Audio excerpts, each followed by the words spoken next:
네, 안녕하십니까. 캐디 선생, 배 선생입니다. 자, 오늘은 선배 캐디처럼 여유 있는 클럽 서브를 하기 위해서는 어떻게 해야 되는지, 거기에 대한 방법에 대해서 한번 설명을 드려보는 시간을 가져보도록 하겠습니다. 자, 일단 결론부터 말씀드리면은, 선배 캐디처럼 여유롭게 클럽 서브를 당장에 할 수는 없다고 보시면 돼요. 뭐 하루아침에 그 스킬이라든지 능력치가 올라가는 직업은 아닙니다. 이 캐디라는 직업이. 그래서 그러면 왜 이런 수업을 하느냐, 이 강의를 하는 이유가 뭐냐라고 물어볼 수 있는데, 어, 방향성입니다. 그냥 아무것도 모르고 아무 방향도 모르고 그냥 무작정 일만 하시다 보면은 그렇게 여유 있게 클럽 서브를 할 수 있는 길이 좀 멀어져 버려요.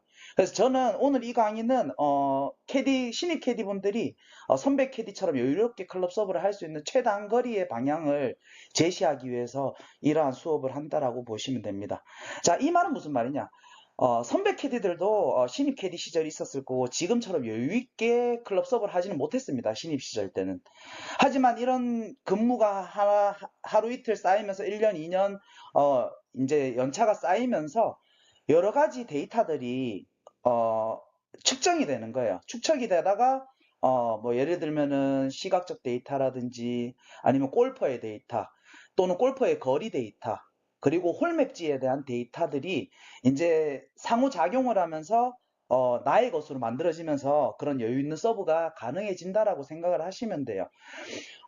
쉽게 설명하면 여유 있는 클럽 서브를 하기 위해서는 전제 조건이 뭐냐면은 어, 선서브예요, 선서브. 근데 이러한 선서브를 하루아침에 할 수 있느냐? 그건 불가능하다는 거죠. 하지만 여러 가지 의미 있는 데이터들을 축적시키다 보면은 최단거리로 그 길로 갈 것이다. 이런 설명을 드리고 싶은 겁니다. 자, 그러면은 오늘 강의를 차근차근 한번 저와 함께 같이 가보도록 할게요. 어렵다면 어려울 수 있는 수업이지만은 테스트를 목전에 두고 있는 캐디 분들이라면은 이 수업 반드시 필요한 수업이라고 보시면 됩니다. 자, 골프 캐디의 거리 개념 정리. 자, 오늘은 자, 골프 캐디의 거리 개념을 정리할 겁니다. 일단 선서브를 하기 위해서는 이 거리 개념 굉장히 중요한 내용입니다. 그냥 공만 보고 거리를 부르는 그런 식의 클럽 서브가 아닌 이 거리를 개념을 확실하게 정립을 시켜서 아, 나는 저렇게 나중에 향후에는 저렇게 여유 있게 클럽 서브를 할 거야 하는 방향성. 그러기 위해서는 거리 개념이 굉장히 중요하다고 보시면 돼요. 자, 거리를 신속 정확하게 알기 위한 전제 조건. 자, 그리고 그 다음에는 거리를 어떻게 활용하면 여유가 생길까에 대한 내용에 대해서 오늘 강의 시작해 보도록 하겠습니다. 자, 거리를 신속 정확하게 알기 위한 전제 조건이 이렇게 네 가지가 있는데요. 자, 첫 번째는 10m 거리감을 익히기. 10m, 20m, 30m, 40m, 50m의 거리감을 익혀야 된다. 그리고 두 번째는 최소한 두 개 이상의 기준점을 가지고 거리를 보는 습관을 가져야지 좀 더 빨리 도달할 수 있다. 그 경지에 도달할 수 있다고 보시면 돼요. 그리고 총거리, 총공략거리의 개념 정립. 자, 오늘 수업의 가장 키포인트라고 보시면 돼요. 요 개념만 정립을 시켜 놓으시면 향후에 캐디 생활을 하는데 이 거리로서는 이제 베테랑이 될 수 있다. 그렇게 보시면 됩니다. 그리고 홀맵을 의미 있게 외우기, 맨홀, 나무, 벙커 이런 지형 지물 같은 거 많이 외우라고 할 겁니다. 하지만 의미 없이 외우는 게 아니라 이 지형 지물을 잘 활용할 수 있는 그런 방법들에 대해서 오늘 설명을 드릴 거고요. 자, 외운 지점에 이미지 떠올리기 이것도 굉장히 중요한 내용이라 보시면 됩니다. 자, 1번 10m 거리감 익히기. 자, 10m, 20m, 30m, 40m, 50m의 거리감 익히기. 자, 여기에 홀맵 하나를 가지고 왔습니다. 홀맵 하나를 가져왔고, 자, 이 홀은 자 150m 거리 말뚝, 100m 거리 말뚝, 50m 거리 말뚝 이런 식으로 있는 홀이라고 보시면 돼요. 자, 이게 자 150m, 100m 그리고 50m 거리 말뚝이라고 보시면 되는데 자, 제가 방법 하나를 알려드릴게요. 저는 이렇게 했는데, 물론 뭐 여러 가지, 10m 거리감을 익히기 위해서는 여러 가지 방법들이 존재하겠지만, 저는 이 골프장에 있는 지형지물을 이용해서 익히는 게 가장 빨랐다라고 생각이 듭니다. 자, 예를 들어서 150m와 100m 거리 말뚝을 가지고 10m 거리감을 익히는 방법. 자, 여기에서 자 카트 도로가 이렇게 나 있죠, 그죠? 그러면 카트가 여기에나 이쯤에 정차를 할 겁니다. 그리고 공들이 이렇게 여러 개 있을 거예요. 하지만 자 이 거리 말뚝만 외워서는 이 거리 말뚝에 걸리는 선만 150m, 그리고 요 거리 말뚝에 걸리는 선만 100m라고 이렇게 인지하기 때문에 이 가운데에 떨어지는 이 공들에 대한 거리를 알기 위해서는 이 기준점이 되는 150m의 거리 말뚝에서 몇 m가 떨어져 있느냐, 이거를 아는 게 중요하다라는 거죠, 그죠? 그래서 저는 이 거리 말뚝을 활용해서 가장 쉽게 10m에서부터 50m까지 거리 감을 익히는데 활용할 수 있는 방법에 대해서 설명드리겠습니다. 자, 그러면은, 자, 150m 말뚝과 100m 사이 선을 이렇게 그려봅니다. 그러면은 여기가 125m가 될 거예요. 그죠? 자, 그러면은 여기서 조금만 더 앞에 있는 공은 120m가 될 거고, 조금 더 뒤에 있는 공은 130m가 될 겁니다. 자, 이런 식으로 10m 거리감을 익혀 나가시면 돼요.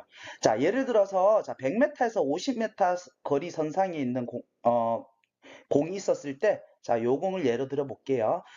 자, 그러면은 방금 가운데 선을 그리면은 이 선은 75m가 되겠죠. 그리고 이 75m 조금 앞에 있는 거는 70m가 될 겁니다. 그래서 이 공을 70m 이런 식으로 거리를 부르는 거고요.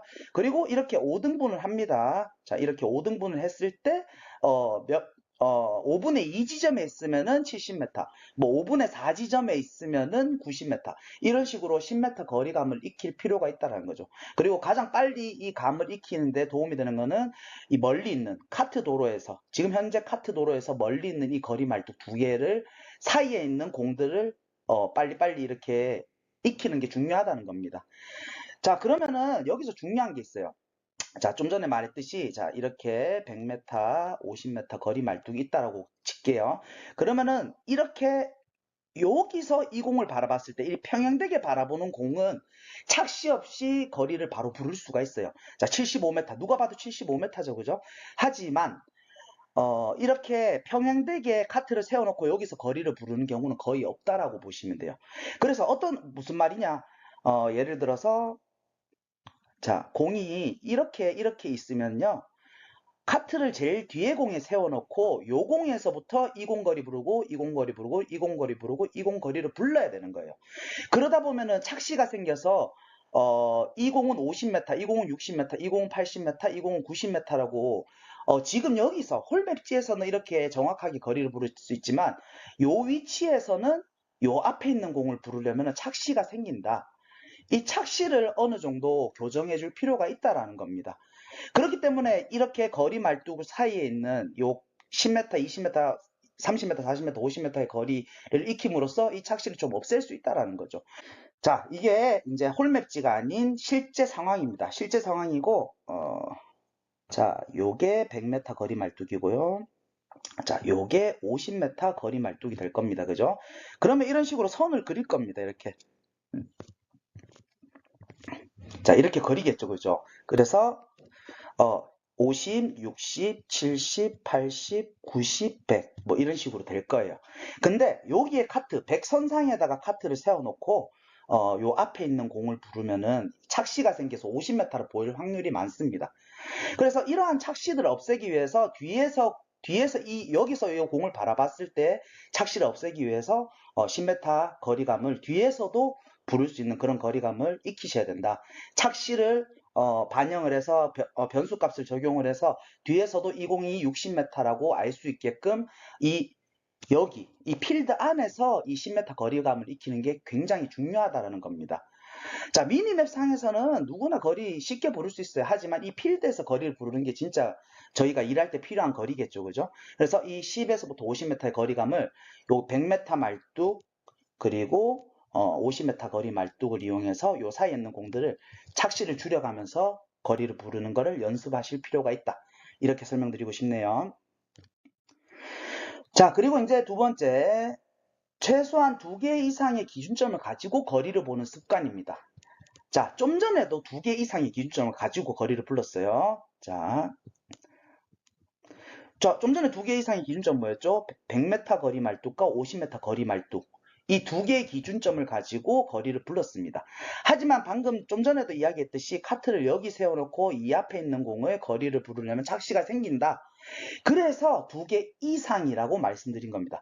이게 기준점이 3개가 되고 4개가 되고 5개가 되면요, 좀 더 디테일하고 신속 정확하게 거리를 부를 수 있는 능력이 생긴다라는 거죠.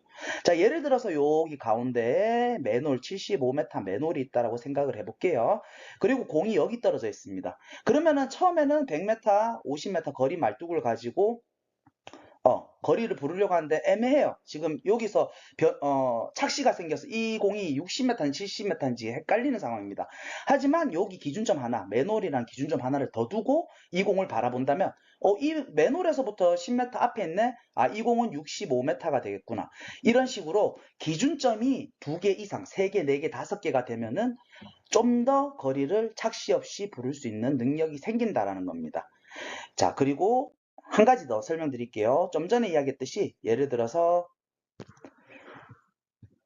자, 70m짜리 맨홀이 있다라고 생각을 해볼게요. 그러면은 이제 여기서 궁금한 게 생길 겁니다. 분명히 기준점 2개 이상의 기준점을 가지고 거리를 보라고 했는데 맨홀은 기준점이 하나지 않습니까? 맨홀만 가지고는 거리를 부를 수 없나요? 라고 질문을 할 수 있어요. 하지만 이런 맨홀 또는 벙커 끝선상 이렇게 거리를 외우라고 하죠. 이런 지형지물들, 움직이지 않는 지형지물들을 가지고 거리를 빨리 불러야 되기 때문에 이런 지형지물들을 외우라고 하는데 이 지형지물들 한 개만 외울 겁니다. 하지만 이 한 개의 기준점이 아니에요. 이미 기준점 2개가 설정되어 있습니다. 그 기준점이 뭐냐? 그린에 있는 깃대, 이 홀컵이 나머지 하나의 기준점이 된다라는 거예요.